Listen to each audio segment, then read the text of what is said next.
And welcome back. This is the second part of my review or thoughts. Friday 13th Part 3 in 3D. Anyway, I forgot to mention in my last video, I don't know how I skipped this, but before Chris and Rick go off to talk, the reason why they go off to talk is because Rick is upset about his car. The reason why he's upset about his car, Shelley and his blind date go to a convenience store to get supplies, and they run into a local biker gang that has nothing better to do than terrorize campgrounds. And Shelley pisses them off by knocking over their bike with a car, and they bang the car up with, busting out the windshield, and that's why when they come back, Rick's all pissed off and he wants to get away, and Chris goes with him. So, sorry about that. Forgot to mention that. Anyway, they go to talk, and that's where you find out where Chris's dark secret. She was, a few years ago from that movie, she was in the woods because her mother slapped her from an argument, and she got mad, ran away, and she wanted to teach them a lesson by disappearing, make them feel so worried they'll, never do what she did again. And Sloth comes through the woods and finds Chris, and they roll around the leaves, and I guess we're led to believe that Jason raped her, fondled her, God who knows. But yeah, that's why she's not happy to be there. She's there to face her fears. Meanwhile, back at the ranch, the kids just start getting picked off one by one. Let's see. The biker gang first. They're first to go. They show up at the campsite to drain all the gas out of their van, and I guess they're gonna go pour the gas in the barn and light it on fire, and that way they can't drive away and go get the fire department, whatever. I guess that's what they're doing. And they don't know that Jason's in the barn, so one by one they go in there to play around in the barn, and Jason takes them out. The girl, Fox, that's her name.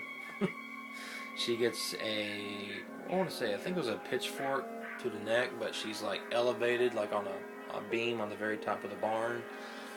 And another guy, he gets a pitchfork in the chest or the stomach.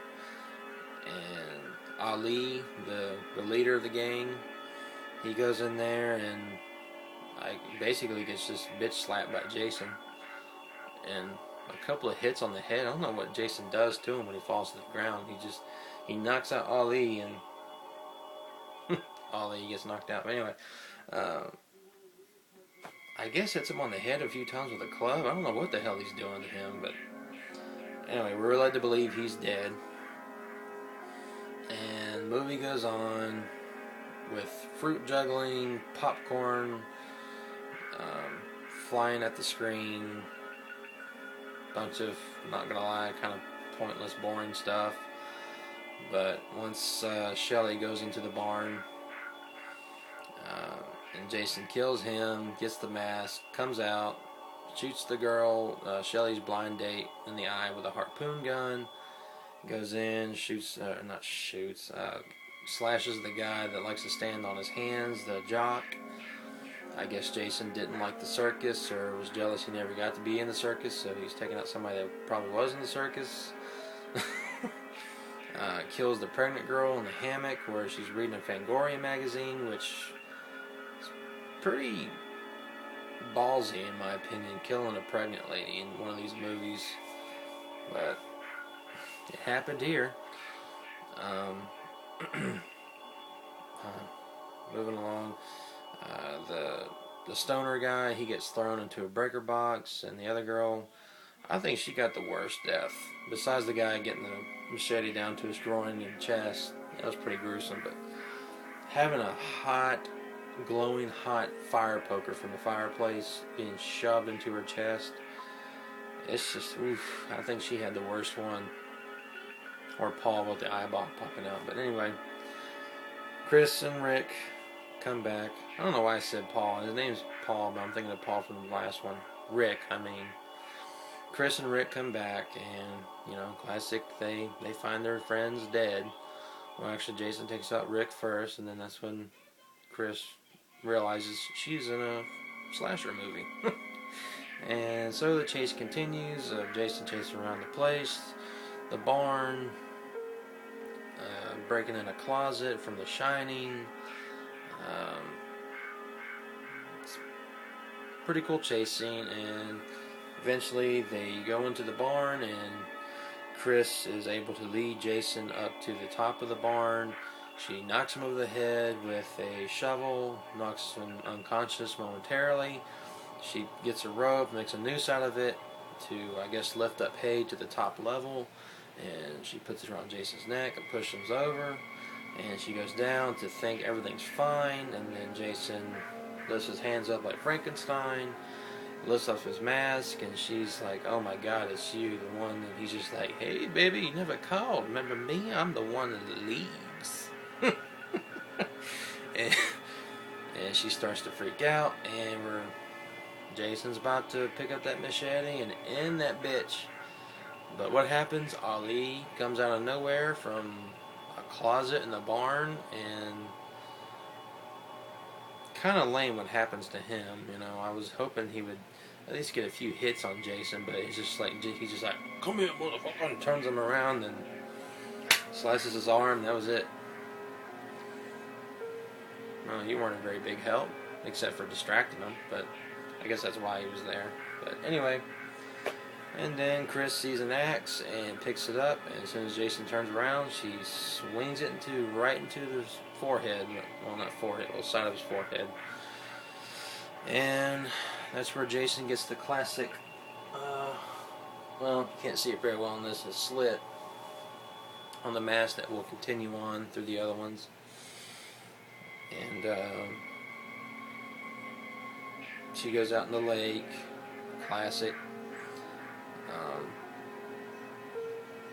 I know there's two endings of this, but the ending that's on this movie, which I'm sure she's out in the lake, she wakes up, sees Jason in the window, she starts to row away and freaks out, which, by the way, scared the shit out of me when I was a kid, seeing Jason at the window with blood coming down his face. Freaked me out when I was a kid. And she realized it was an imagination, or hallucination, I mean. And Jason's mother, fully intact head, comes out of the lake and grabs her, which, I won't lie, she is creepy looking, but at the same time, it's just, no. I don't like that ending, and I know there's another alternate ending, and I hope they are able to show a clip of it in Crystal Lake Memories, or include it in the Blu-ray box set that's coming out in September. I mean, it's fine if they have no audio like they did with Part 4, the alternate ending. But apparently, if I remember correctly, Chris hears Rick's voice coming from the barn.